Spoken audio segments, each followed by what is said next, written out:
দর্শক সবাইকে আমন্ত্রণ জানাচ্ছি নিউজ 24 প্রতিদিনের আয়োজন নিউজ রুম আপনার জনতন্ত্র গণতন্ত্র অনুষ্ঠানে আপনাদের সঙ্গে আছেন প্লাবন রহমান। আমরা দিনের গুরুত্বপূর্ণ ঘটনা একই সঙ্গে সাম্প্রতিক বিষয় নিয়ে এই জনতন্ত্র গণতন্ত্র অনুষ্ঠানে আলোচনা করে থাকি। আমন্ত্রিত অতিথি যারা থাকেন তারা তাদের মূল্যবান মতামত জানান, বিশ্লেষণ করেন সাম্প্রতিক বিভিন্ন ইস্যু। আজ আমাদের আলোচনার বিষয় সুনির্দিষ্ট বিষয় সাম্প্রতিক রাজনীতি। এই বিষয় নিয়ে আমরা কথা বলতে চাই। আপনারা জানেন যে কয়েকদিনের মধ্যেই নারায়ণগঞ্জ সিটি কর্পোরেশন নির্বাচন অনুষ্ঠিত হতে যাচ্ছে। সেই নারায়ণগঞ্জ সিটি কর্পোরেশন নির্বাচন একই সঙ্গে রাষ্ট্রপতির সংলাপ, এই বিষয়গুলো নিয়ে মূলত আমরা আলোচনা করতে চাই। আজকের আয়োজনে আমাদের সঙ্গে আজ যুক্ত আছেন তিনজন অতিথি যুক্ত থাকছেন। শুরুতে তাদের সঙ্গে আপনাদের পরিচয় করে আমাদের সঙ্গে আছেন শামীম হায়দার পাটোয়ারি, এমপি, প্রেসিডিয়াম সদস্য, জাতীয় পার্টি। থাকছেন এবিএম মোশাররফ হোসেন, প্রশিক্ষণ বিষয়ক সম্পাদক, বিএনপি ও সাবেক সভাপতি ছাত্রদল। একই সঙ্গে আমাদের সঙ্গে যুক্ত থাকবেন মনিরুজ্জামান মনির, আওয়ামী লীগ নেতা। আপনাদের তিনজনকে স্বাগত জানাচ্ছি নিউজ 24-এর জনতন্ত্র গণতন্ত্র অনুষ্ঠানে। আলোচনা শুরু করব এবিএম মোশাররফ হোসেন আপনাকে দিয়ে। নিশ্চয়ই শুনতে পাচ্ছেন। এবিএম মোশাররফ হোসেন, একটু নারায়ণগঞ্জ সিটি কর্পোরেশন নির্বাচন দিয়ে শুরু করতে চাই। পরিবেশ কতটা সন্তোষজনক আপনার কাছে মনে হচ্ছে? যদিও আনুষ্ঠানিকভাবে বিএনপি এই নির্বাচনে নেই, যদিও তৈমুর আলম খন্দকার এই নির্বাচনের মাঠে আছেন। জি, এবিএম মোশাররফ হোসেন। ধন্যবাদ আপনাকে, ধন্যবাদ নিউজ 24 দর্শক শ্রোতা এবং আমার দুই সহ আলোচক। আপনি যে প্রসঙ্গটি বলেছেন, আসলে নারায়ণগঞ্জ সিটি কর্পোরেশন নির্বাচনে দলগতভাবে বিএনপি এই নির্বাচনে অংশগ্রহণ করছে না, এবং আমরা নীতিগতভাবে বিশ্বাস করি যে স্থানীয় সরকার নির্বাচন যেটা দলীয়ভাবে হচ্ছে, সেই নির্বাচনে সারা বাংলাদেশে বিএনপি নির্বাচনে অংশগ্রহণ করছে না। স্থানীয়ভাবে হয়তো কেউ কেউ এই নির্বাচনে প্রতিদ্বন্দ্বিতা করছে, কিন্তু সেটা বিএনপির প্রতিনিধিত্ব করছে। তারপরও বাংলাদেশে যখন নির্বাচন হচ্ছে, আমরা বাংলাদেশের যখন একটি বৃহত্তর রাজনৈতিক দল, বাংলাদেশ জাতীয়তাবাদী দল, সুতরাং একটা আলোচনায় তো অনেক জায়গায় হয়। এবং যিনি তৈমুর আলম খন্দকার ওখানে প্রার্থী হয়েছেন, উনি একসময় বিএনপির নেতা ছিলেন, জেলার দায়িত্বে ছিলেন। সুতরাং স্বাভাবিক ক্ষেত্রেই মানুষ মনে করে, একসময় বলতে কয়েকদিন আগেও তো বিএনপির মানে বিএনপি থেকে তিনি কি নেতা ছিলেন, তিনি তো বিএনপি ধারণ করেন। হ্যাঁ, এখন শোনেন, একটা লোকের আদর্শ, একটা লোকের জন্য তার নিজস্ব বিশ্বাস, তার নিজস্ব আইডিওলজি, তাকে তো আর রাতারাতি বদলিয়ে ফেলা যায় না বা তাকে অবিশ্বাস করা যায় না। এবং তৈমুর আলম খন্দকারের নিজস্ব একটা বিশ্বাস, নিজস্ব একটা চিন্তা চেতনা, নিজস্ব একটা দলীয় দৃষ্টিভঙ্গি তো অবশ্যই থাকবে। সেইটাকে তো আপনার কেউ কেড়ে নিতে পারে না, অথবা কেউ সেটা থেকে তাকে বিরত রাখতে পারে না। কিন্তু আমরা দলগতভাবে এটা নিশ্চিত যে বিএনপি এই নির্বাচনে অংশগ্রহণ করছে না। এখন আপনি যদি বলেন, তো সুতরাং এখানে আওয়ামী লীগের, বাংলাদেশে আওয়ামী লীগ যেটা মনে করে যে বাংলাদেশে তাদের শক্ত প্রতিপক্ষ বাংলাদেশ জাতীয়তাবাদী দল অর্থাৎ বিএনপি, সেখানে যখন বিএনপি রাজনৈতিক ভাবে নির্বাচনে অংশগ্রহণ করছে না, সেখানে আওয়ামী লীগের মতো দলের তো অনেক সুবিধা পাওয়ার কথা। কিন্তু সেখানেও আমরা দেখছি যে আওয়ামী লীগের মধ্যে কেন যেন একটা ভয়, কেন যেন একটা আতঙ্ক, কেন যেন একটা অজানা সংখ্যা তাদের মধ্যে কাজ করে। আপনি তৈমুর আলম খন্দকারের সাথে ইলেকশন করতে গিয়ে আওয়ামী লীগের মতো একটি দলের তো বেগ পাওয়ার কথা না। একদিকে তারা দীর্ঘদিন ক্ষমতায় আছে, অন্যদিকে প্রশাসন তাদের কাছে, রাষ্ট্রযন্ত্র তাদের কাছে, সুতরাং তাদের নির্বাচন তো স্বাচ্ছন্দ্যে করার কথা। কিন্তু আমরা সেখানে কি দেখতে পাচ্ছি? আমরা এক যে নাগরিক হিসাবে, আমি দল বাতি দিলাম, বিএনপি বাদে, আমি তো বাংলাদেশের একজন নাগরিক। সেখানে আপনি দেখবেন যে তৈমুর আলম খন্দকারের যিনি প্রধান নির্বাচনী এজেন্ট, তাকে গ্রেফতার করা হয়েছে। আপনি দেখবেন গতকালকে দেখেছি ওখানে যে আইনজীবী সমিতির নির্বাচনে যিনি সাধারণ সম্পাদক প্রার্থী, তাকে গ্রেফতার করা হয়েছে। তো এইটার মেসেজটা কি যায়? মেসেজটা হলো যে সরকার যে কোনো মূল্যের বিনিময়ে তাদের মনোনীত প্রার্থী, মানে নৌকা মেরা প্রার্থী আইবি কে জেতাতে চায়। এখন আপনি যদি প্রশ্ন হয়তো আমাকে করতেই পারেন যে কারো বিরুদ্ধে যদি সুনির্দিষ্ট মামলা থাকে বা কোনো অপরাধের প্রমাণ থাকে, তার বিরুদ্ধে কি আইনশৃঙ্খলা রক্ষাকারী বাহিনী ব্যবস্থা নেবে না? হ্যাঁ, অবশ্যই নেবে। কিন্তু আপনার সময়টা কখন? আপনি দেখবেন যাকে, যে চিফ এজেন্টকে গ্রেফতার করা হয়েছে, তার বিরুদ্ধে মামলা 2013-14 সালে, মানে এখন থেকে 7 থেকে 8 বছর আগে তার বিরুদ্ধে মামলা। তো সুতরাং আইন শৃঙ্খলা রক্ষাকারী বাহিনী যদি মনে করতেন যে আগেই তাকে গ্রেফতার করা দরকার বা তার বিরুদ্ধে শাস্তিমূলক ব্যবস্থা নেওয়া দরকার, তাহলে তো পারতেন। কিন্তু এই সময়টা কেন? আমাদের নাগরিক হিসাবে আমাদের প্রশ্নটা কিন্তু এখানে। এই নির্বাচনে তো আপনার আনুষ্ঠানিকভাবে নেই, তারপরে এই নির্বাচন নিয়ে কি আপনারা ভাবছেন বা মাথা ব্যথা আপনাদের আছে কিনা? না, আমাদের কোনো ভাবনা নেই, কিন্তু এজ এ নাগরিক হিসাবে তো আমাদের তো দৃষ্টি রাখতে হয় সব দিকেই, দল হিসাবে না। কিন্তু নিশ্চয়ই আপনার কাছে আবার আসবো। আমি একটু মনিরুজ্জামান মনির আপনার কাছে আসতে চাই। মনিরুজ্জামান মনির, আপনার দৃষ্টিতে এই নির্বাচন, যেটি বলছিলেন যে এই নির্বাচনেও নৌকার প্রার্থীকে জয়ী করতে আওয়ামী লীগ যা যা করার করছে, সেরকমটি অভিযোগ বিএনপির, যদিও আনুষ্ঠানিকভাবে এই নির্বাচনে বিএনপি নেই। তাদের নেতা ছিলেন কিছুদিন আগে, যে তিনি বিএনপি থেকে বহিষ্কৃত হয়েছেন, তৈমুর আলম খন্দকার, এই নির্বাচনের অন্যতম প্রতিদ্বন্দ্বী সেলিনা হায়াৎ আইভীর। একই সঙ্গে শামীম ওসমান, যার সঙ্গে আইভীর আপনার মতবিরোধ দীর্ঘদিনের, সেই শামীম ওসমান এখন আইভীর পক্ষে কাজ করার ঘোষণা দিয়েছেন। সব মিলিয়ে নির্বাচনের সমীকরণটা যদি একটু আপনার দৃষ্টিতে দেখতে চাই, মনিরুজ্জামান মনির। জি, ধন্যবাদ আপনাকে এবং আপনার টেলিভিশনের সকল দর্শককে বাংলাদেশ আওয়ামী লীগের পক্ষ থেকে শুভেচ্ছা। এবং আমার দুজন সহ আলোচক, বিজ্ঞ সহ আলোচক সাবেক ছাত্রনেতা বীর মোশাররফ হোসেন এবং বিশিষ্ট পার্লামেন্টারিয়ান, তরুণ পার্লামেন্টারিয়ান জনাব শামীম হায়দার পাটোয়ারি, তাকেও শুভেচ্ছা। দেখুন, নারায়ণগঞ্জ নির্বাচন নিয়ে, সিটি কর্পোরেশন নির্বাচন নিয়ে আমার ভাই মোশাররফ হোসেন বেশ কিছু কথা বলেছেন। উনি ওনার জায়গা থেকে বিএনপি যেহেতু ধারণ করে, বিএনপির রাজনীতিকে যেহেতু গ্রহণ করে, উনি যেহেতু কেন্দ্রীয় নেতা, স্বাভাবিক কারণে বিএনপির পক্ষে ওনার অবস্থান থাকবে, এটাই স্বাভাবিক। অ্যাজ এ হোল, আজকের না, দীর্ঘদিন ধরেই আমি বাংলাদেশের রাজনীতিতে বিভিন্ন টেলিভিশন টকশোগুলোতে, বাংলাদেশের মূলধারার টকশোগুলোতে বিভিন্ন সময় বলে আসছি, বাংলাদেশের সবচেয়ে দুর্ভাগ্য হলো এই, বাংলাদেশ আওয়ামী লীগের সরকারি দলের পাশাপাশি বাংলাদেশে একটি সঠিক বিরোধী দল, এটার একটি অনুপস্থিতি আছে বাংলাদেশে দীর্ঘদিন ধরে। এই একটি শক্তিশালী বা একটি গণতান্ত্রিক এবং গণতন্ত্র মেনে রাজনৈতিক দল হিসেবে বিকাশ, এই রকমের একটি শক্তিশালী রাজনৈতিক দল এখানে নেই। বিএনপি এখানে বাংলাদেশের রাজনীতিতে এনটি আওয়ামী লীগ একটি যে প্ল্যাটফর্ম, সেই প্ল্যাটফর্মে একটি নেতৃত্ব দিচ্ছে, বাট এটাকে আমি কখনোই মনে করি একটি রাজনৈতিক দল হিসেবে এটার বিকাশ ঘটেছে। এটার যদি আলোচনা, এটা বড় আলোচনা হবে, কিন্তু সেখানে আমি মনে করি বিএনপির যে আজকের যে অবস্থাটা, সেটা একটি ধোঁকাবাজি। আপনি যেমনি ভাবে বলছেন যে বিএনপির নেতা তৈমুর আলম খন্দকার, গোটা বাংলাদেশের মানুষ জানে বিএনপির একজন অন্তঃপ্রাণ রাজনৈতিক কর্মীর নাম তৈমুর আলম খন্দকার, এবং এই ব্যক্তিকে নিয়ে বিএনপি যে রুগ্ন রাজনীতি করেছে, তার শিকার কিভাবে হয়েছিল তৈমুর আলম খন্দকার, সেটা আমরা বিভিন্ন সময় বিভিন্ন গণমাধ্যমগুলোতে দেখেছি। আজকের আবার যে কথা ওনারা বলছেন, সে কথা বলছেন যে ওনারা যেহেতু নাগরিক হিসাবে অবজারভেশনে রাখছেন, সেখানে দেখেন ত্রুটি বিচ্যুতিগুলা। এখন এই ত্রুটি বিচ্যুতিগুলা যদি আমরা গণমাধ্যমের, আপনারা যারা কর্মী আছেন, আমরা যারা রাজনৈতিক সচেতন বা রাজনৈতিক কর্মী আছি, আমাদের দৃষ্টি থেকে, আমাদের দৃষ্টিতে নারায়ণগঞ্জ সিটি কর্পোরেশন নির্বাচন একটি উৎসব মুখর পরিবেশ হচ্ছে। যে যার মতন করে ভোট যাচ্ছে, তাদের পিছনে হাজার হাজার মানুষ চলছে, হাঁটছে। স্বাভাবিক কারণেই সেই নির্বাচনকে আজকে প্রশ্নবিদ্ধ করার জন্য আমার ভাই মোশাররফ হোসেন যে কথাগুলো বলেছেন, সেগুলোর সাথে আমি বিনয়ের সাথে দ্বিমত পোষণ করছি। জি, আমি ছোট্ট করে একটু জানতে চাই মনিরুজ্জামান মনির, সেটি হচ্ছে যে এই যে শামীম ওসমান আইভীর যে মনস্তাত্ত্বিক দ্বন্দ্ব, রাজনৈতিক দ্বন্দ্ব যেটি বলি না কেন, সেই জায়গাটাই দল হিসেবে আওয়ামী লীগ এই দ্বন্দ্ব মেটানোর জন্য কোনো সময় কোনো উদ্যোগ নিয়েছে কিনা, বা এখন আইভী, সেলিনা হায়াৎ আইভী শামীম ওসমান ঘোষণা দেওয়ার পরেও তিনি বলছেন যে কে তাকে সাপোর্ট দিল না দিল সেটি দেখার বিষয় না, কারো সাপোর্ট তার প্রয়োজন নেই, এরকম কথাবার্তা তিনি বলছেন। মানে সব মিলিয়ে কতটা শক্তিশালী এখানে নৌকা বলে আপনার মনে হয়? প্রার্থী হিসেবে সেলিনা হায়াৎ আইভী কতটা শক্তিশালী এখন পর্যন্ত মনে হচ্ছে এই সমীকরণের জায়গা থেকে? একটু দেখুন, বাংলাদেশের রাজনীতিতে শামসুজ্জোহা সাহেবের পরিবার, প্রয়াত শামসুজ্জোহা বঙ্গবন্ধুর অত্যন্ত ঘনিষ্ঠ জন ছিলেন। শামীম ওসমান সেই পরিবারের সন্তান। বঙ্গবন্ধু সোহরাওয়ার্দীর সান্নিধ্যে আমাদের পরিবার ছিল। ঠিক তেমনি ভাবে ডাক্তার সেলিনা হায়াৎ আইভীর বাবা চুনকা সাহেবও নারায়ণগঞ্জের রাজনীতিতে তারও অবদান আছে। এই দুইটা পরিবার নারায়ণগঞ্জের রাজনীতিতে আওয়ামী লীগ সুপ্রতিষ্ঠিত করার জন্য যে দুটো মানুষের ব্যক্তির অবদান আছে, সেই দুটো পরিবারের অবদান আছে। এখন স্বাভাবিক কারণে রাজনীতিতে প্রতিযোগিতা, প্রতিদ্বন্দ্বিতা এটা থাকবে, এটা থাকাটাই স্বাভাবিক, এবং এটাই না, সেটাতে আওয়ামী লীগের লাভ হচ্ছে না ক্ষতি হচ্ছে কোনটা মনে হয় আপনার কাছে? আমি লাভ শুনেন, আমরা এক সময় যখন ছাত্র রাজনীতি করছি, তখন কিন্তু আমরাই বলছি ক্যাম্পাস পলিটিক্সে, আমার ভাই মোশাররফ হোসেন সেটা জানে, যে আমরা পজিটিভ গ্রুপিং, মানে ইতিবাচক রাজনীতিতে গ্রুপিং, অর্থাৎ নেতৃত্বের জন্য যে একটি একজনের সাথে আরেকজনের নেতৃত্বের যে প্রতিযোগিতা, সেই প্রতিযোগিতার জন্য আমরা ক্যাম্পাস পলিটিক্সে অনেক সময় কে কত বেশি ছাত্র ছাত্রী নিয়ে মুভমেন্ট করতে পারে, কে কত বেশি কর্মী নিয়ে মধুর কেটিনে আসে, কে কত বেশি আন্দোলনের সময় কর্মীদেরকে সমাবেশ ঘটাতে পারে, এটার মধ্য থেকে নেতা নির্বাচিত করা হতো, এবং কার কতটুকু সাংগঠনিক দক্ষতা, যোগ্যতা আছে।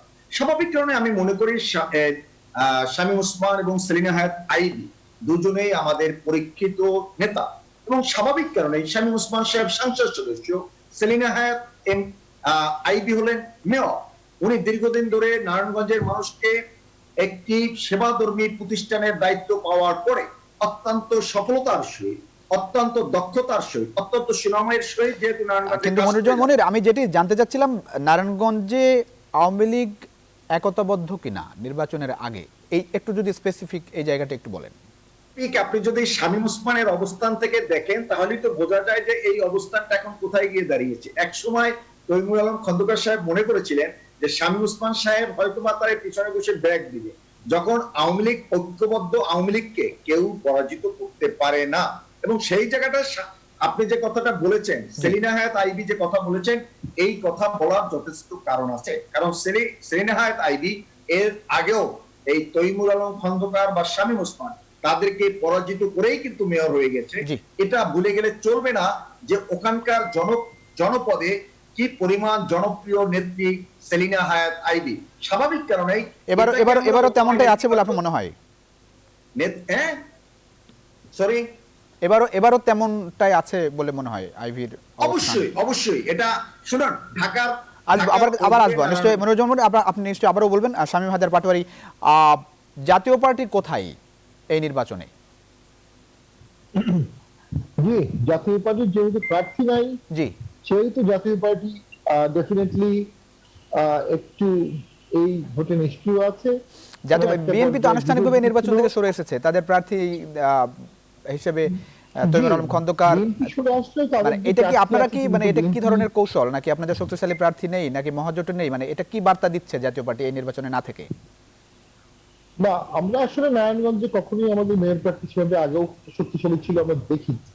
সে কারণে আপনাদের অবস্থান কেমন নারায়ণগঞ্জ? আপনাদের তো সাংসদ ছিল। জি জি, আমি বলছি একটু শুনুন।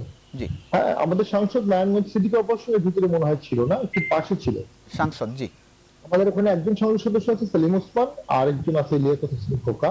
জি, ওখানে রাজনীতিটা সবসময়ই আমাদের বর্তমান যিনি মেয়র তিনি আছেন, এবং শামীম ওসমান আওয়ামী লীগের এই বলয়টার ভিতরে ঘুরপাক খেয়েছে, এবং একটা সময় বিএনপি জামাত অ্যান্টি আওয়ামী টোটাল লোক শামীম ওসমানকে ঠেকানোর জন্য আইবিকে সমর্থন দিয়েছে। সেই সমর্থনের একটা ভিত্তিও দাঁড়িয়ে গেছে। সেখানে আইবি একটা জনপ্রিয় নেতা, কোনো সন্দেহ নেই, এবং তার যথেষ্ট কাজ আছে, দৃশ্যমান কাজ আছে, সততা আছে, সুনাম আছে। তার সাথে তৈমুর আলম খন্দকার অবশ্যই আরেকজন শক্তিশালী প্রার্থী। আমাদের এখানে কোনো প্রার্থী না দেওয়ার কারণে প্রথম দিকে একটা সমর্থন, যদি একটা গুজব ছিল যে জাতীয় পার্টি কাকে সমর্থন দিচ্ছে, কিন্তু পরবর্তীতে দেখা গেছে যে আমাদের পার্টি থেকে ক্লিয়ার করা হয়েছে যে আমরা কাউকেই সমর্থন দিচ্ছি না। সো আমাদের ভোটাররা তাদের নিজস্ব সিদ্ধান্ত নিজেরা নেই, এটি আমাদের অবস্থান। তার মানে এখানে কি, মানে এখানে কি আপনাদের যোগ্য প্রার্থী, আপনারা শক্ত প্রার্থী খুঁজে পাচ্ছেন এরকম কিছু, নাকি মানে এমনিতেই এখানে থেকে লাভ নেই বিষয়টা এরকম? না, বিষয়টি হচ্ছে আসলে আমরা তো অনেক নির্বাচনে অংশগ্রহণ করেছি, কোনো কোনো নির্বাচনে এত কম। এটা তো একটা গুরুত্বপূর্ণ নির্বাচন, নাকি গুরুত্বপূর্ণ হিসেবে নির্বাচন হিসেবে তো দেখেন? অবশ্যই গুরুত্বপূর্ণ, কিন্তু আমরা মনে করছি যে আমাদের এর থেকে টাঙ্গাইলে উপনির্বাচন হচ্ছে সেটা গুরুত্বপূর্ণ। আমরা মনে করছি সিটি আমাদের অনেকগুলো ইউনিয়ন পরিষদ নির্বাচন হচ্ছে সেটা গুরুত্বপূর্ণ। তবে হ্যাঁ, আমি আপনার সাথে একমত যে এখানে প্রার্থী থাকলে এটা দলের জন্য ভালো হতো। এটা প্রার্থী থাকলে আমরা বলতে পারতাম যে আমাদেরও প্রার্থী সব জায়গায় আছে। আবার দেন अगेन আমরা অনেক ভোটে অংশগ্রহণ করে দেখেছি, পরবর্তীতে প্রশাসন, পুলিশ বা স্থানীয় সরকার বা আওয়ামী লীগ প্রচন্ড বিমতাসূলক ব্যবহার জাতীয় পার্টির প্রার্থীদের সাথে করেছে। সে কারণে অনেক ক্ষেত্রে আমরা প্রার্থীকে আগে দিতে ভয় পাচ্ছি। ভয় পাওয়ার কারণ হচ্ছে এই প্রার্থী যখন হেরে যায়, হারিয়ে দেওয়া যায় বা লজ্জাকর ভোট পায়, এটা দলের জন্য, তার ব্যক্তিগত জন্য সবকিছু মিলিয়ে একটা বিশাল ক্রাইসিস ক্রিয়েট করে। আমার মনে হয় পার্টি একটু অবশ্যই খুব ডিপলি দেখছে কোন কোন ক্ষেত্রে আমরা অংশগ্রহণ করবো, কোন কোন ক্ষেত্রে করবো না।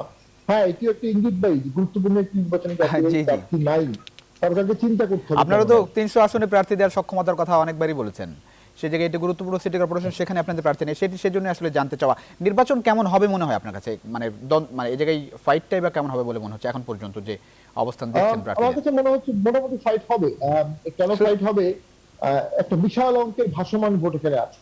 আপনি যদি এখানে আওয়ামী লীগের হার্ডকোর ভোট ধরেন, সেটার সংখ্যা খুব বেশি হবে না।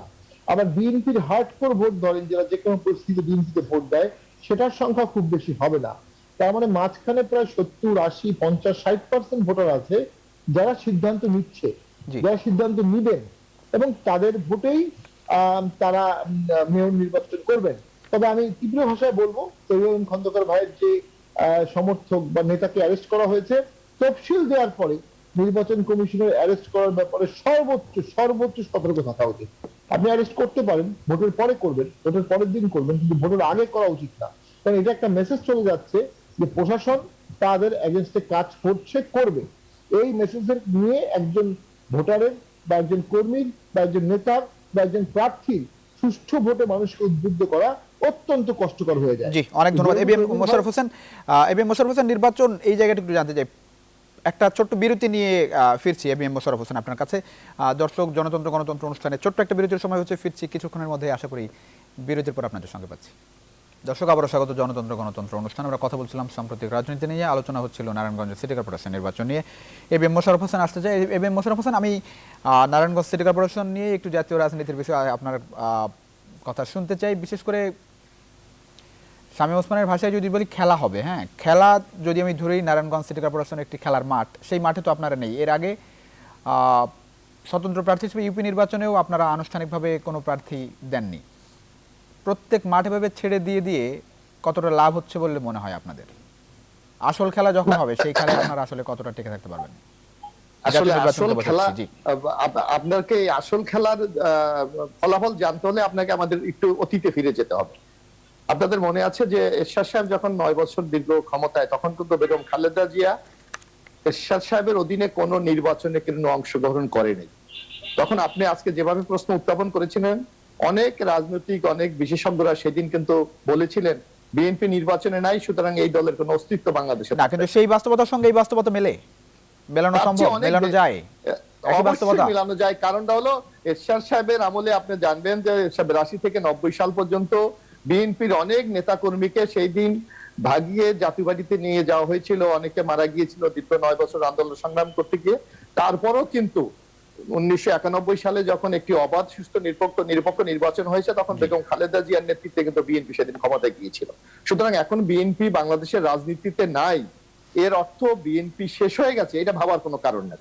এটার আপনাকে আমি একটা উদাহরণ দিই, যে এখন আপনি দেখবেন যে সারা বাংলাদেশে বেগম খালেদা জিয়ার সুচিকিৎসার জন্য বিএনপি সমাবেশ করছে।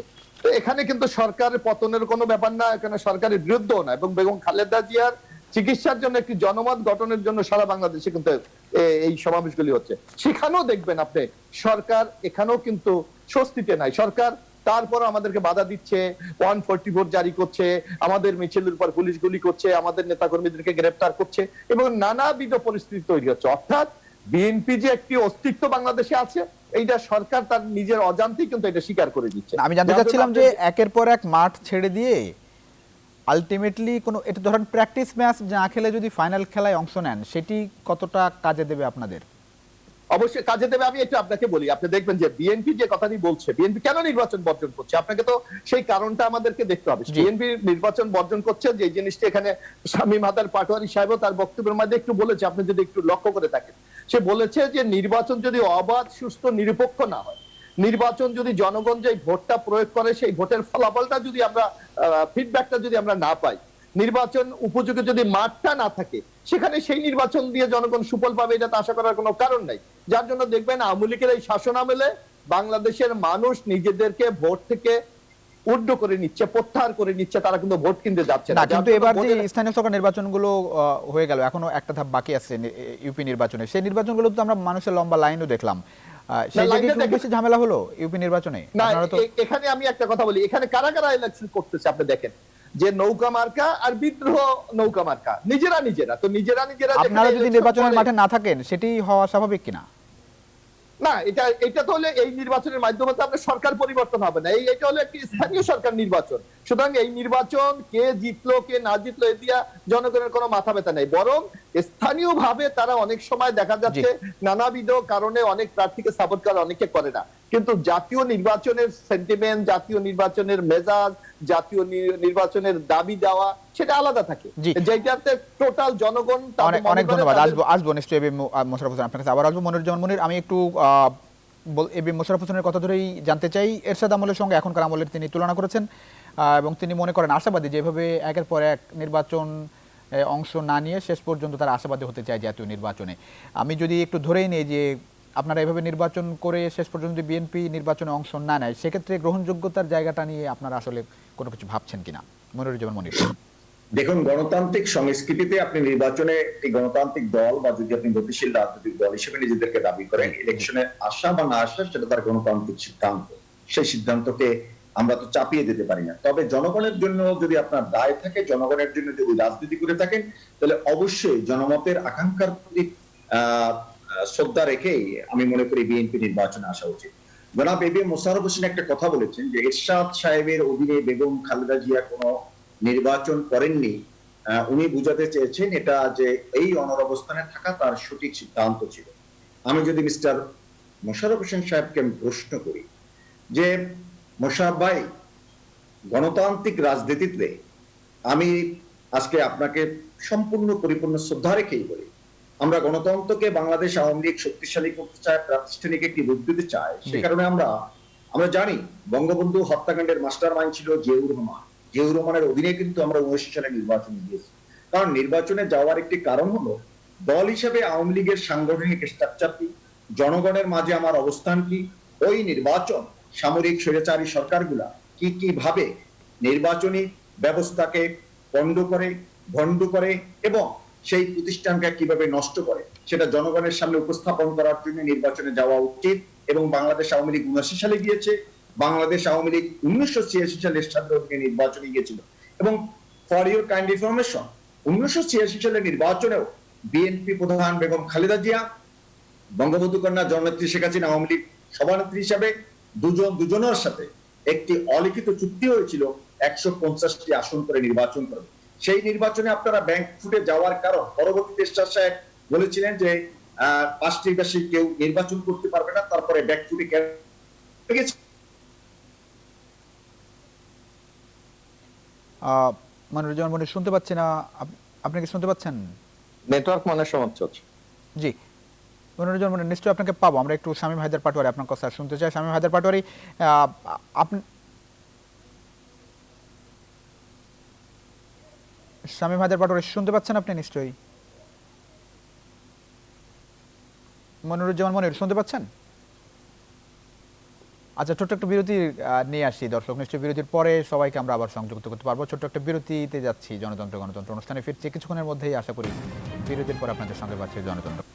দর্শক, আবারও স্বাগত জনতন্ত্র গণতন্ত্র অনুষ্ঠান। আমরা কথা বলছিলাম সাম্প্রতিক রাজনীতি নিয়ে। আমাদের সঙ্গে আছেন মনিরুজ্জামান মনির, আওয়ামী লীগ নেতা A B M Mosharraf Hossain আছেন, প্রশিক্ষণ বিষয়ক সম্পাদক বিএনপি ও সাবেক সভাপতি ছাত্রদল। একই সঙ্গে আছেন শামীম হায়দার পাটোয়ারি, এমপি, প্রেসিডিয়াম সদস্য, জাতীয় পার্টি। কথা বলছিলেন বিরতির আগে মনিরুজ্জামান মনির, একটু যদি ওখান থেকে শুরু করেন। আপনি বলছিলেন যে আমি একটু জানতে চাই যে বিএনপির যে কৌশল আপনি দেখছেন এখন, রাজনৈতিক কৌশল, নির্বাচনী কৌশল, সেই জায়গায় সামনের নির্বাচন এবং সামনের যে রাজনৈতিক পথ কেমন দেখছেন? আমি নেটওয়ার্ক একটু ডিস্টার্ব দিচ্ছিল, একটু আবার বলবেন? হ্যালো মনিরুজ্জামান মনির, শুনতে পাচ্ছেন এখন? আনমিউট করে নিতে হবে, আনমিউট করতে হবে। একটু আনমিউট করবেন কাইন্ডলি। জি, এখন শুনছি। জি জি, আমি একটু জানতে চাচ্ছিলাম যে বিএনপির যে রাজনৈতিক কৌশল এবং নির্বাচনী কৌশল দেখছেন, তাতে করে সামনের পথ নির্বাচন কেমন দেখছেন? না, বিএনপি এখন যেটা করছে এটা কৌশল নয়, এটা সরাসরি যদি আপনি বলেন এটা ধোঁকাবাজি। কারণ স্থানীয় সরকার নির্বাচন নিয়ে মোশাররফ ভাই যে কয়েকটা কথা বলছেন, সেই কথাটাই আমি যদি ধরি, স্থানীয় সরকার নির্বাচন গুলোতে ওনারা এর আগে বলেছিলেন যে নির্বাচনের প্রতি মানুষের অনীহা বা নির্বাচনে কোনো মানুষ অংশগ্রহণ করছে না। কিন্তু আপনি যেটা বলছেন, আপনি নিজেই বলেছেন, তৃতীয়, চতুর্থ, পঞ্চম ধাপে নির্বাচনে গোটা বাংলাদেশের মানুষের দুঃসহমুখর পরিবেশ এবং বাংলাদেশের সমস্ত বিদ্যমান যে মূলধারার গণমাধ্যম গুলো আছে, সেটা আপনি প্রিন্ট মিডিয়া বলেন, ইলেকট্রনিক্স মিডিয়া বলেন, সেখানে মানুষের দুঃসহমুখর পরিবেশে ভোট দিচ্ছে। সেই ভোটের মধ্যে থেকে, দুঃসহমুখর পরিবেশের মধ্যে থেকে আওয়ামী লীগের বিদ্রোহী প্রার্থী বা স্বতন্ত্র প্রার্থী নির্বাচিত হওয়ার মধ্যে থেকে তো প্রমাণিত হয় যে দিনের শেষে সকলে ভোট দিতে পারছে এবং তার মতামত প্রকাশ করতে পারছেন। কিন্তু সেটাকেও প্রশ্নবিদ্ধ করতে চাচ্ছেন বিএনপি। এবং দুই একটা জায়গায় যখন বিএনপির কোন আওয়ামী লীগের কোন প্রার্থী যদি অল্প ভোট পায় বা কোন প্রার্থী যদি হেরে যায় বা স্বতন্ত্র বা বিদ্রোহী প্রার্থী জিতে, তখন বলে যে আওয়ামী লীগের নৌকার প্রতি মানুষের আস্থা। এটা হলো রাজনীতিতে বিএনপি এই যে কথা মালার মধ্যে থেকে টিকে থাকার জন্য এই কথাগুলো বলছে। বিএনপির কাছে আমার আবেদন থাকবে, যদি রাজনৈতিক দল হিসেবে বিএনপি সামনের দিকে এগিয়ে যেতে চায়, তাহলে আমি মনে করি মহামান্য রাষ্ট্রপতি যে সংলাপে আহ্বান জানিয়েছে সেই সংলাপে অংশগ্রহণ করতে হবে এবং অংশগ্রহণ করার মধ্য থেকে গণতন্ত্রকে যদি তারা প্রাতিষ্ঠানিক রূপ দিতে চায়, গণতন্ত্রের পক্ষের যদি শক্তি তারা নিজেদেরকে দাবি করে, তাহলে প্রতিটা নির্বাচনে অংশগ্রহণ করতে হবে এবং খোলাসা করে ইলেকশনের ময়দানে আসতে হবে। তৈমুর আলম খান, অনেক ধন্যবাদ। আসবো আপনার কাছে মনিরুজ্জামান মনির। এক সেকেন্ডে ছেড়ে দিচ্ছি। তৈমুর আলম খন্দকারকে বিএনপি নির্বাচনকালীন সময় থেকে পদ থেকে তাকে সরিয়ে দেবেন। আবার যদি কোনো কারণে, যদিও কোনো সম্ভাবনা দেখছি না এবং দেখি না নির্বাচনে জয়লাভ করবে সেলিনা আইবি, কিন্তু যদি সম্ভাবনা দেখছেন না করবে তখন না, আমার কাছে তো মনে হয় না। কারণ বিএনপি যে কারণে একটি কৌশল নিয়েছে, কি কৌশল? যদি দল থেকে তাকে পদ থেকে সরিয়ে দেয়, তাহলে আওয়ামী লীগের কোনো লোক যদি কোনো কারণে অসন্তুষ্ট থাকে কারো কর্মকাণ্ডে, তাহলে তাকে ভোট দেবে। এই মানসিকতার কারণে তাকে দল যা পদ থেকে সরিয়ে দিচ্ছে। এটা অপকৌশল, এটা কূট রাজনীতি, এটা ইতিবাচক দ্বারা রাজনীতি। কারণ বিএনপির জন্মটা স্বাভাবিক প্রক্রিয়ার মধ্যে নয়, একটা কৃত্রিম উপায়ে যে রাজনৈতিক দলটা ক্ষমতার মধ্যে থেকে সেনাবাহিনীর প্রধান এবং রাষ্ট্রপতি যিনি কিনা একটি দল তৈরি করেছেন, সেটা কি স্বাভাবিক প্রক্রিয়ার মধ্যে নয়। আজকের বিএনপি যে কথা বলে, জনাব মোশাররফ হোসেন তাদের নেত্রী বেগম খালেদা জিয়াকে আমি নেতা হিসেবে মানি, এই কারণে তার জন্মটা একটি অন্যায়ভাবে দুষ্ট প্রকৃতির মধ্যে থেকে, ক্ষমতার মধ্যে থেকে, পদবিষ্ট হওয়ার মধ্যে থেকে। কিন্তু খালেদা জিয়া বাংলাদেশের রাজনীতিতে একটি আন্দোলনের মধ্য থেকে তার বিকাশ ঘটেছে। আমি মনে করব বিএনপির এই প্রজন্মের যারা নেতা, মোশাররফ হোসেনের মতন যারা রাজনৈতিক ব্যক্তিত্ব, তারা অন্তত এটাকে দল হিসেবে প্রতিষ্ঠিত করার জন্য কাজ করবে। অনেক ধন্যবাদ, অনেক ধন্যবাদ, অনেক ধন্যবাদ মনিরুজ্জামান মনির, অনেক ধন্যবাদ। আসবো আপনার কাছে, আবার আসবো। শামীম হায়দার পাটোয়ারি, একটু জানতে চাই বর্তমান সংলাপের অবস্থা আপনি দেখছেন। এই সংলাপে বিএনপি অংশ নেয়নি 7টি দল, যতটুকু আমার মাথায় 7টি দল এই নির্বাচনে এই সংলাপে যায়নি এখন পর্যন্ত। আওয়ামী লীগের সঙ্গে সংলাপ সামনে আছে রাষ্ট্রপতির। আমি একটু জানতে চাই যে এই সংকট উত্তরণের দিকে আমরা আসলে কতটা যাচ্ছি? নির্বাচনের আগে যে বাস্তবতা থাকে, সেই বাস্তবতা সামনের নির্বাচনের আগে কি দেখছেন এখন যে অবস্থা রাজনীতি? না, সংকট উত্তোলনের কোনো পথ আমরা দেখছি না। আমরা স্পষ্ট করে বলেছিলাম যে আমাদেরকে এখানে একটা অবশ্যই আইন করা প্রয়োজন। আইন না করার কারণে একটা কার্টা ব্ল্যাঙ্কে অমনিবাস লেভিয়াথান টাইপ পাওয়ার দিয়ে দেওয়া আছে সরকারকে। সরকার যাকে ইচ্ছা কমিশনার নিয়োগ করছে, সরকার যাকে ইচ্ছা কমিশনের সেক্রেটারি দিচ্ছে, ফলে এবং কমিশনকে স্ট্রেনথেন করছে না। এটা সরকারি করছে এটা। জি, অবশ্যই সরকার করছে। সরকার ছাড়া তো এখানে রাষ্ট্রপতির উদ্যোগটা কি সরকারের উদ্যোগ? মানে রাষ্ট্রপতির উদ্যোগ না, সেটা আমি রাষ্ট্রপতির উদ্যোগটা সরকারের উদ্যোগ। কারণ রাষ্ট্রপতি মহোদয় আর্টিকেল 48 অনুযায়ী শুধুমাত্র মাননীয় প্রধানমন্ত্রীকে নিয়োগ দেয়া আর চিফ জাস্টিস নিয়োগ দেয়া, এই দুটি কাজ ছাড়া সমস্ত কাজ, আই রিপিট, সমস্ত কাজ উনি as per advice of prime minister করতে বাধ্য। তার মানে এই সংলাপটা উনি প্রাইম মিনিস্টার ডিজাইন অনুযায়ী করেছেন।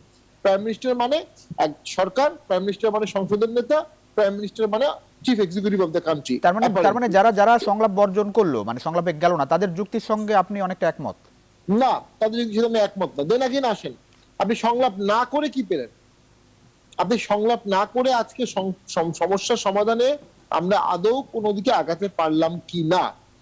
নাও, রাষ্ট্রপতি, বাংলাদেশের রাষ্ট্রপতি, এবং উনি শুধু রাষ্ট্রপতি না, উনি অনেক বর্ষিয়ান রাজনীতিবিদ, 7-8 বারের উনি এমপি ছিলেন, উনি স্পিকার ছিলেন এবং সফলতম স্পিকার ছিলেন। উনি স্পিকার থাকার সময়ও বিএনপির তার উপর আস্থা ছিল, তখনও বিএনপি অনেকবার সংসদ বর্জন করলে আবার ফেরত আসছে। সেই ক্ষেত্রে তার কাছে সংসদের কথাগুলো বিএনপি গিয়ে বলতে পারতেন এবং মাননীয় রাষ্ট্রপতি তার গুড অফিস ইউজ করে মাননীয় প্রধানমন্ত্রীকে মেসেজ গুলো কনভে করতে পারতেন যে বিরোধী দলটা এই মন্তব্য করছে, এর মধ্যে এই সাজেশন গুলো মনে হয় নেওয়া প্রয়োজন। তো সেই পথটি বন্ধ করার কারণে বিএনপি খুব একটা লাভবান হলো আমি মনে করছি না। On the other hand, definitely রাষ্ট্রপতির সংলাপ ফিরিয়ে দেয়া, এটা দেশের জন্য একটা ইঙ্গিতবাহী জিনিস যে দেশের একটা বড় অংশের রাজনৈতিক দল, দেশীয় কোনো প্রতিষ্ঠান, দেশীয় কোনো সংস্থা, দেশীয় কোনো ইনস্টিটিউশন লোকালাইজড কোনো মেকানিজমের উপর আর নির্ভর করছে না। তারা এখন কিসের উপর নির্ভর করছে? We don't understand. আমি খুব ফ্রাঙ্কলি বলি, যখন আলোচনার মাধ্যমে সমাধান হবে না, যখন সংসদে ডিসকাশনের মধ্যে শেষ করে দিচ্ছি, সংসদে ডিসকাশনের সমাধান হবে না, জুডিশিয়ারিতে সমাধান হবে না, রাজপথে হবে না, তখনই কিন্তু এই যে sanction, aggression, act of war, intervention, এগুলো পৃথিবীতে ঘটেছে। এই বাস্তবতাটা আমাদের সকলকে বুঝতে হবে। জি, এবিএম মোশাররফ হোসেন, আপনারা কি চাচ্ছেন? এই যে নির্বাচন বর্জন, রাষ্ট্রপতির সংলাপ বর্জন, এর মধ্য দিয়ে যে বার্তা যাচ্ছে অন্য রাজনৈতিক দলের কাছে, একই সঙ্গে সরকারের কাছে, রাষ্ট্রপতির কাছে, তাতে করে আপনাদের সামনের পথের নির্বাচনের আগ পর্যন্ত চিন্তা ভাবনা কি, এতে করে উত্তরণ সম্ভব বলে মনে হয় আপনার? না, আমরা তো আপনি দেখেন আমরা তো একটা আন্দোলনের মধ্যে আছি, আমরা জনগণের পক্ষে কি কথা আন্দোলন বলছি চলছে? বলে আমরা তো একটা প্রতিনিয়ত তো আমরা সংগ্রামের মধ্যে আছি। আমরা এই সরকারের কোন অনিয়ম, রকম এই চাপ সরকারের দুর্নীতি, সৃষ্টি এই হচ্ছে বলে মনে হয় আপনাদের অব্যবস্থাপনা। এই আন্দোলন কোন রকম চাপ তৈরি করছে, যাতে করে সরকার অবশ্যই চাপ আপনাদের দাবি দেওয়া মেনে চাপ নেবে? তৈরি করছে না কেন? আমরা আপনি একটা জিনিস দেখবেন যে আমরা বিএনপির পক্ষ থেকে বারবার বলে এসেছিলাম এবং সুনির্দিষ্টভাবে বলে এসেছিলাম যে এই সরকার রাজনৈতিকভাবে তার প্রতিপক্ষকে, তার প্রতিদ্বন্দ্বীকে নিশ্চিহ্ন করে দেওয়ার জন্য রাষ্ট্রযন্ত্রকে ব্যবহার করছে, আইন শৃঙ্খলা রক্ষা বাহিনীকে ব্যবহার করছে। এটা কিন্তু আমরা বারবার বলে এসেছি এবং সুনির্দিষ্টভাবে আমরা বলেছি এই নেতা, এই কর্মী, এদেরকে এই সরকার গুম করেছে, হত্যা করেছে, এদেরকে নিরুদ্দেশ করে দিয়েছে। আজকে আপনি দেখবেন এখন যে আপনারা সমাবেশ করছেন সে জায়গায় খুব বেশি বাধা আসছে, মানে এই যে সমাবেশ বিভিন্ন সারা দেশের বিভিন্ন জায়গায় আপনারা দাবি করছেন অসংখ্য মানুষ এতে অংশ নিচ্ছে। হ্যাঁ, আপনি দেখবেন এখানে এই সরকার আজকে দেখবেন অনেক ক্ষেত্রে অনেক জায়গায় সরকার নিশ্চুপ, আবার অনেক জায়গায় সরকার অতি উৎসাহী হয়ে আজকে আপনি দেখবেন যে হবিগঞ্জে কিভাবে আমাদের পণ্ড করে দিয়েছে, সেখানে কিভাবে নির্বিচারে গুলি করে প্রায় 100-র উপরে লোকজনকে সেখানে গুলিবিদ্ধ করেছে। আপনি কক্সবাজারে 144 দিয়েছে, আজকে সিরাজগঞ্জে 144 দিয়েছে, আজকে খুলনাতে আমাদের জনসভার স্থান যেখানে সেখানে ছাত্রলীগ যুবলীগরা ওখানে সমাবেশ ডেকেছে। সুতরাং সরকার নানাবিধ ভাবে গণতান্ত্রিক প্রক্রিয়াকে ব্যাহত করার জন্য তাদের কিন্তু কার্যক্রম অব্যাহত রয়েছে আজকে।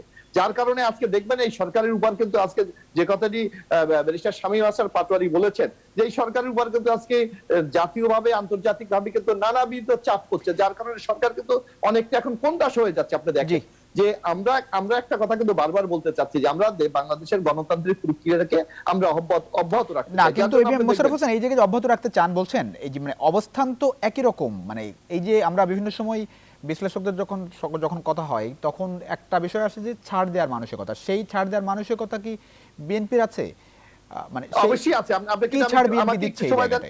না, আমি একটু কথা আপনাকে দেখেন 2018 সালের নির্বাচনের পূর্বে যেখানে আমাদের নেত্রী বেগম খালেদা জিয়া কারাগারে, তারপরও তাকে কারাগারে রেখেও কিন্তু আমাদের নেতৃবৃন্দ মাননীয় প্রধানমন্ত্রীর সাথে সংলাপে গিয়েছিল। সেদিন প্রধানমন্ত্রী দুটি কথা বলেছিলেন, আপনার নিশ্চয় মনে থাকার কথা। একটা হলো আজকে থেকে, মানে যেদিন থেকে মিটিং সংলাপ হয়েছে, যে আজকে থেকে আপনাদের বিরুদ্ধে কোনো মামলা হবে না, আপনাদেরকে কোনো গ্রেফতার করা হবে না। আপনার নিশ্চয় মনে আছে তারপরের দিন হয়তো 7-8 দিন পরে বিএনপির পার্টি অফিসের সামনে দীর্ঘ 3 বছর পর একটি সমাবেশ করার পারমিশন দিয়েছিল সরকার। সেই সমাবেশে কোনো গন্ডগোল হয় নাই, কোনো মিডিয়া থেকে শুরু করে সবাই প্রশংসা করেছে।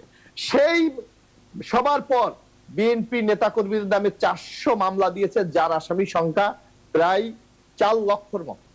তো সুতরাং আমরা তো বিশ্বাস করেছিলাম, কিন্তু বিশ্বাসের ফল তো আমরা দেখেছি 2018 নির্বাচন। অনেক ধন্যবাদ। আমরা শেষ পর্যায়ে একেবারে মনিরুজ্জামান মনির, এই যে ছাড় দেওয়ার মানসিকতা বা ছাড় দেয়া, সেটি বিএনপি এবিএম মোশাররফ হোসেন একটু বলার চেষ্টা করেছেন। আওয়ামী লীগ কতটা ছাড় দিচ্ছে বলে আপনার মনে হয়?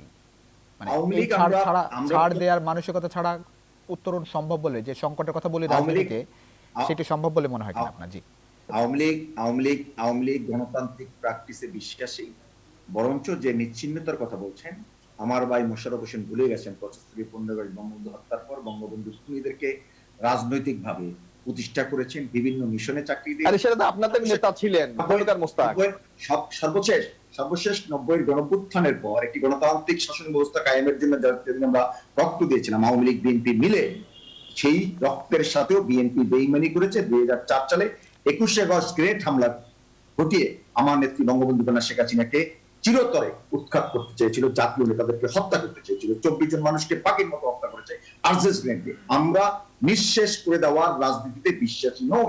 আমরা বাংলাদেশের মানুষের মাটি এবং মানুষের অধিকার আদায়ের জন্য বাংলাদেশ আওয়ামী লীগের জন্ম। বাংলাদেশ আওয়ামী লীগ দক্ষিণ পূর্ব এশিয়ার একটি আমরা একটু এখনকার বাস্তবতা যদি বলি, এই যে দুই দলের যে অবস্থান, গত দুই নির্বাচনের আগে যে অবস্থান ছিল বিএনপি আওয়ামী লীগের, এখন যে সামনের ইলেকশন, সেই ইলেকশনের আগে এই দুই দলের অবস্থান কি পরিবর্তন হয়েছে? এই অবস্থান পরিবর্তনের জন্য আপনাকে কয়েকটা আদর্শিক মৌলিক জায়গায় যেতে হবে। একেবারে শেষ পর্যায়ে একটু যদি সংক্ষেপে, একদম শেষ পর্যায়ে আমি বলে দিচ্ছি, বাংলাদেশের মৌলিক আদর্শিক অবস্থান মুক্তিযুদ্ধের মধ্য থেকে যে অর্জিত বাংলাদেশ, সেই বাংলাদেশে মুক্তিযুদ্ধের আদর্শকে ধারণ করতে হবে, বঙ্গবন্ধুকে মানতে হবে, বাংলাদেশের আদর্শকে মেনে যদি কাজ করতে পারে তাহলেই একটি জায়গায় আসতে পারবে। আপনি বঙ্গবন্ধুকে নিয়ে লন্ডনের টেমস নদীতে বসে অশালীন কথা বলবেন, বাংলাদেশে আপনি রাজনীতি করবেন সেই অধিকার জি বাংলাদেশের মানুষ। মানে এই ছোট্ট করে BNP একটু আমাকে দিবেন। একটু বলেন যে সামনের ইলেকশন কেমন দেখছেন আপনি? সামনের নির্বাচন কি আবারও আগের মতো মানে বিএনপি এই নির্বাচনে আসবে না এরকম মনে হচ্ছে সামনে আপনার? যদি বিএনপি বাংলাদেশে রাজনীতি করতে চায়, রাজনৈতিকভাবে টিকে থাকতে চায়, অবশ্যই নির্বাচনে অংশগ্রহণ করতে হবে। জি জি অনেক বাংলাদেশের ধন্যবাদ শামীম মানুষের হায়দার পাটোয়ারি। আপনি অধিকার আসলে কেমন দেখছেন সামনের পথটুকু নির্বাচন আগের জি, যে আমি নির্বাচনের খুব প্রেক্ষাপট মাথায় নেই? জি আমি খুব সংকটময় দেখছি, কারণ নির্বাচনটা ইনক্লুসিভ হবে কিনা আমি ডাউটফুল। বিএনপি বর্জন করতে পারে এবং ইন্টারন্যাশনাল চাপ আওয়ামী লীগ সরকারের উপর বলছে আসবে। বিএনপি এই নির্বাচন অংশ এবং- মানে বিকল্প নেই বিএনপির সামনে নাকি? জি, এটা মনে হচ্ছে। বাট বিএনপি 7টা আসন বিগত ইলেকশনে পেয়েছে, এবার ভোট না করলে তাদের কি হবে?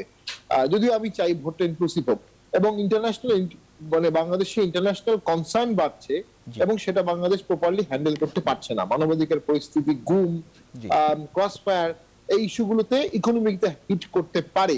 এবং আমরা কিন্তু বাংলাদেশে জন্ম নিলেও আমাদের ইকোনমি ডিপেন্ডেন্ট বিদেশে। আমাদের বিদেশে লোক পাঠানো এবং বিদেশে গার্মেন্টস, এই দুটোর বাইরে আমাদের কিছু নাই। আমরা কমপ্লিটলি এর মধ্যে জাতীয় পার্টি তো ঘুরপাক খাই। প্রতি ইলেকশনের আগে একরকম ধরেন ইকুয়েশনের মধ্যে থাকে, এই নির্বাচনে এখন পর্যন্ত প্ল্যান কি? জাতীয় পার্টি থাকছে নির্বাচনে? আমরা এখন পর্যন্ত আমরা অবশ্যই ইলেকশন মুখী দল। আমরা ইলেকশন বর্জন করেছি মাত্র একবারই, 15 ফেব্রুয়ারি, আর কখনোই করিনি। তো আমরা ইলেকশন করতে চাই, অবশ্যই করতে 2014 চাই। 2018 সালে যে নির্বাচন হয়েছে 23 সালে নির্বাচন কেমন হবে মনে হয়? দেখুন, 28 সাথে 14 ইলেকশন মিলানো যাবে না, 14 সাথে 18 মিলানো যাবে না, 23 সাথে কোনো ইলেকশন মিলানো যাবে না। প্রতিটি কেমন হবে ইলেকশনই মনে হচ্ছে? স্বতন্ত্র কেমন হবে থাকবে। মনে হয় মানে ইনক্লুসিভ? জি আমার কাছে মনে হয় রাজনৈতিক দলগুলো যদি একত্রিত হয়ে একটা সমাধান করতে না পারে, সেখানে আমি অন্তত সিভিল ওয়ার, ব্লাডশেড এই ধরনের সম্ভাবনা দেখতে পাচ্ছি। জি জি যদি অনেক আমরা- ধন্যবাদ। আমরা নিশ্চয়ই তেমনটা আশা করি না, নিশ্চয়ই এর আগে একটা ফলপ্রসূ সমাধান আসবে। অনেক ধন্যবাদ দিতে হচ্ছে শামীম হায়দার পাটোয়ারি, এবিএম মোশাররফ হোসেন, মনিরুজ্জামান মনির, আপনাদের তিনজনকে অসংখ্য ধন্যবাদ জনতন্ত্র গণতন্ত্র অনুষ্ঠানে এসে আপনাদের মূল্যবান মতামত দেওয়ার জন্য। দর্শক এতক্ষণ আপনারা যারা আমাদের সঙ্গে ছিলেন আপনাদের অসংখ্য ধন্যবাদ। শুভরাত্রি, নিশ্চয়ই দেখাবো অন্য সময়। সে পর্যন্ত ভালো থাকবেন, সুস্থ থাকবেন, আশা করি নিউজ 24 সঙ্গে থাকবেন।